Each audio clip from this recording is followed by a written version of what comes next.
Hello there and welcome back to some more Forza Top Gear laps. Today we are taking a look at some modern supercars and we begin with the 2012 Pagani Huayra. 700 horsepower, 737 foot-pound torque, 3,153 pounds of weight. This is the torquiest car we have here today. The Pagani Huayra has been a pretty interesting one going through the seasons of Top Gear laps. Usually when I drive this car I find myself very disappointed and very much not actually liking the way the car drives. Usually it's very slidey, it's very odd to drive, it feels just, it's the complete opposite of how I like to drive a car, which, yeah, it's nothing like the Zonda, which I actually like quite a lot. However, in this game it feels much improved. It is very quick, there is no mistaking that. And just in the handling, it feels much less slidey, much less random as it did previously. The Huayra was kind of a random car to drive. Now it sort of feels planted. It's still nowhere near as good as the BC, and I still much prefer the Zonda Cinque to drive, but the Huayra is a lot better. If you, like me, dislike driving this car in the past, I would actually recommend giving the base Huayra a quick blast, see what you think of it, see if you think it is improved as well. Next up, we have the 2013 Ferrari 458 Speciale. 597 horsepower, 398 foot-pound torque, 3,075 pounds of weight. This is the lowest torque figure on any car here today. I say any car, it is actually tied for lowest torque figure with the car that is coming up next.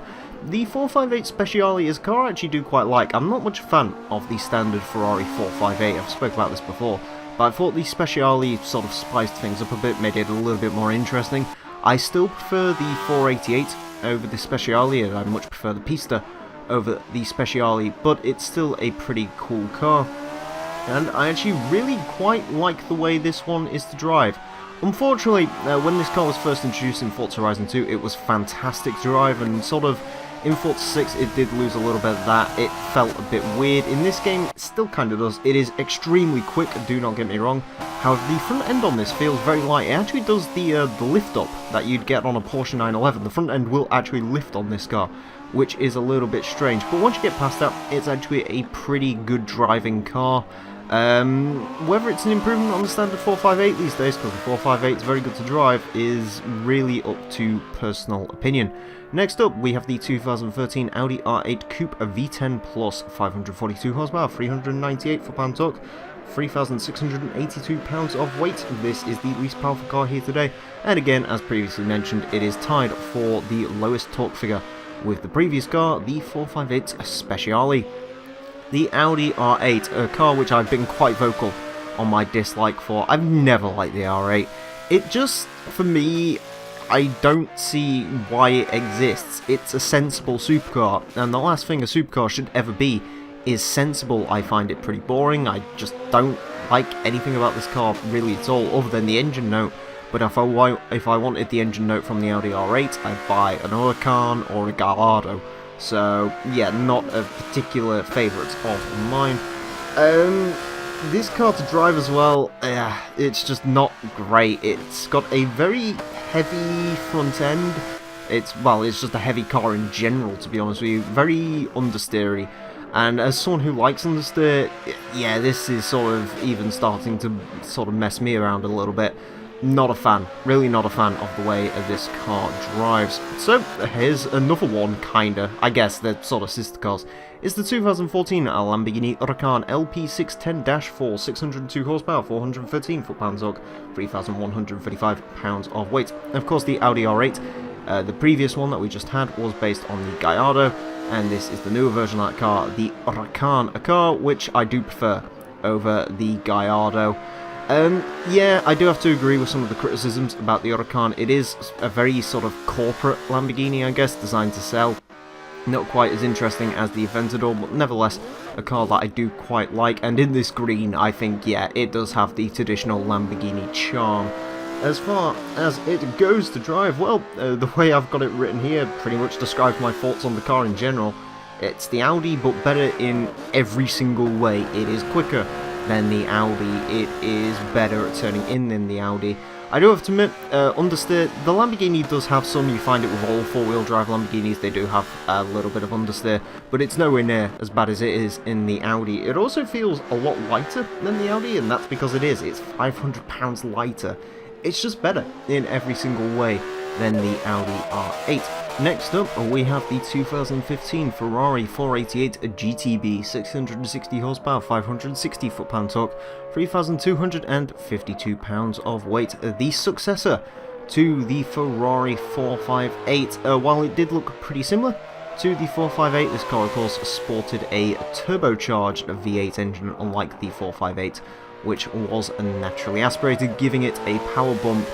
And yeah, I do like the 488, I prefer it over the 458, I think it's a more interesting car to look at. A little bit weird from some angles, I'd still rather have the equivalent Lamborghini Huracan or the McLaren equivalent of this car, but I still quite like the Ferrari 488 in general. As far as it goes to drive, it's decent. However, it does have an Achilles heel, the 488, and that's the brakes on this thing are strangely bad. They just don't do a particularly good job of stopping the car, which is strange. The 458 Speciale didn't have this issue, the 458 Speciale stopped just fine, but for some reason the 488, yeah, the brakes just felt really off in this car. No idea what's going on there. Very strange thing to pick up on, but it's something I certainly notice, and you'll notice if you try and drive the car too.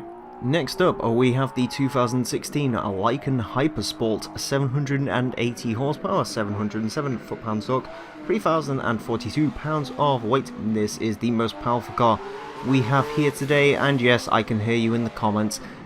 You could argue, yes, the Lykan Hypersport is a hypercar, however, the Hypercars episode, when I get round to it, looks overly stacked, so this had to come out of it and come into this one. The Lykan, a car which I don't like very much at all. It's just not my sort of thing, this sort of glitzy glamour that has diamond in the headlights and all the rest of it. It's a ridiculously overpriced car, I think it looks awful. Just not a fan of this car. And as far as it goes to drive, it's alright, don't get me wrong, it's perfectly passable, perfectly drivable.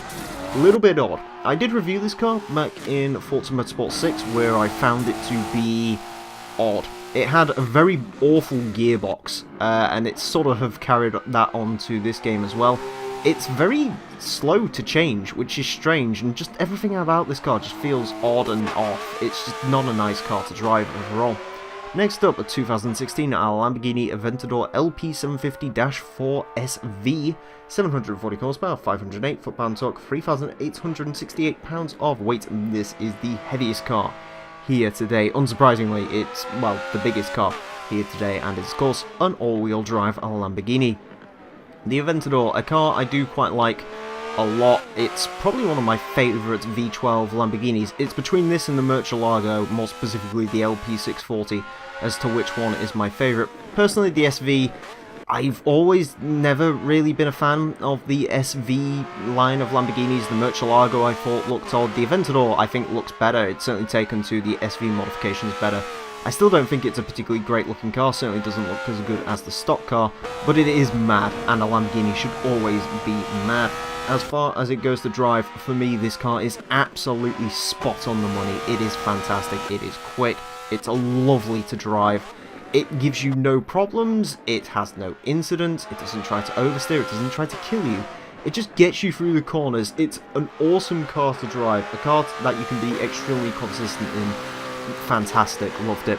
And finally today, the newcomer to the game, the 2018 McLaren 720S, 710 horsepower, 567 foot-pound torque, 2,950 pounds of weight, the lightest car here today. Also the newest addition to the game as of the time of recording. This came in with the July car pack, of course, a heavily requested car, and I can't say I was particularly against having it in the game because, yeah, I'm very interested to see how this car gets along on the Top Gear course. Previous McLarens have been insanely quick around this course, and the 720S looks to make no exception to that. It has a pretty spot on power to weight ratio, might be the best here today, and as far as it goes to drive, it is stupidly fast. It is so mind-bogglingly quick. It's just insane how fast it is. It's like driving a bloody Comet. I do have to admit, you do have to respect the power it has because it's so light and because it's so powerful and because it's all going to the rear wheels. You need to have your wits about you, you need to have throttle control, but if you respect the 720S, it will pay dividends. It really is an astonishingly quick car, and we find that out once we come to the leaderboard, where we find that the McLaren 720S has claimed 7th place. It's the quickest car of today with a 111.913, a seriously quick time, much higher than any car within its classification. It's over a second quicker than a Ford GT, for example, and that is a very quick car. It's also half a second quicker than a McLaren F1 GT, which is also an insanely quick car around this track. In 8th place, we find the Lykan Hypersport with 112.070, and in 9th place, the Pagani Huayra with a 112.171. That is a second quicker than it was in Forza Motorsport 6, although interesting to know, it is around 2.5 seconds slower than the Huayra BC. Moving down the board some more, in 15th place, we find the Ferrari 458 Speciale with 113.273, about 0.1 of a second off of a Ford GT, a little bit quicker than a Noble M600, pretty good place for that car to be. In 17th place, the Lamborghini Aventador SV with 113.411, a pretty good time, a fair bit up on the standard Aventador. In 20th place, we find the Lamborghini Huracan LP610-4 with 114.356, quicker than a Maserati MC12 Celine S7, quicker than a McLaren 650S. Yeah, really impressive time from the Huracan. In 29th place, we find the Ferrari 488 GTB with 115.221, making it slightly quicker than a Carrera GT and a 2016 Audi R8 Acura NSX. Yeah, pretty decent place for that car to be, although, yeah, a little bit slower compared to its contemporaries. And finally today, unsurprisingly, the slowest car today, in 44th place, is the Audi R8 Coupe from 2013. A 117.222 sticks it in between a Jaguar XJ220 and a Ford RS200, a little bit up on a Nissan GTR, which is one of its rivals, so a decent enough time from that car, but not as quick as the 2016 and not as quick as the equivalent of the Gallardo or the Huracan, unsurprisingly. Anyways, that is it for this episode of Forza Top Gear Laps. Thank you all very much for watching. Apologies for the delay on getting this episode out. It has been on the back burner for the last couple of weeks, but I hope to get the next episode out to you literally next week, and the next episode will be classic muscle cars, where we start a saga of looking at some muscle cars, so hopefully you'll join me for that. Thank you all very much for watching, and until next time, farewell.